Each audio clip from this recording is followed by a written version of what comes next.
This is the top secret facility here at Cherbourg in the west of France. It employs several thousand people, and the South Australian Premier hopes that they'll be able to replicate the same facility in his home state. That the scale and scope of this operation, I think, will surprise many people in South Australia.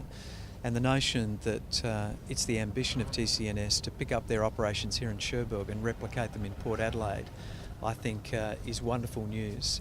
This is the top secret facility here at Cherbourg, where they build the French submarines in the country's west. It employs thousands of people, the lifeblood of the local town, and the South Australian Premier, after touring the facility, hopes to replicate it back home in South Australia. It's a massive step up. Good DCNS. A win-win relationship for everybody. Yeah. Yes. Beautiful translation.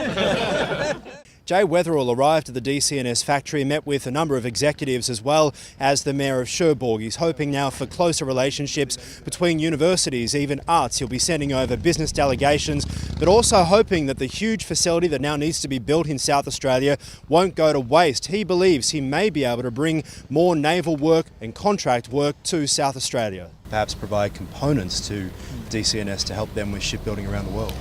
Yeah, look, I mean, this is what having such a major international company does for South Australia. If we can insinuate ourselves into their global supply chain, there may be opportunities for us to participate in the sale of their products and services around the world. We weren't allowed to take cameras inside the facility, but we were given a private tour.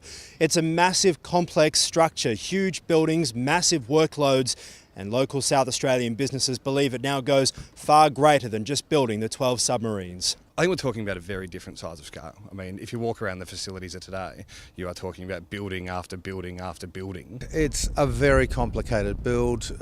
We can see what they've done with massive infrastructure. We know building the infrastructure is going to take time. Circumstances have linked South Australia and Cherbourg through the means of this contract. It's a very long way away, but now the distance between us has been closed. From here, the South Australian Premier continues his tour of the west of France with the French Ambassador of Australia, but he's hopeful that they'll be able to replicate the success from here in Cherbourg back home in Australia. Ahron Young, Sky News, Cherbourg in the west of France.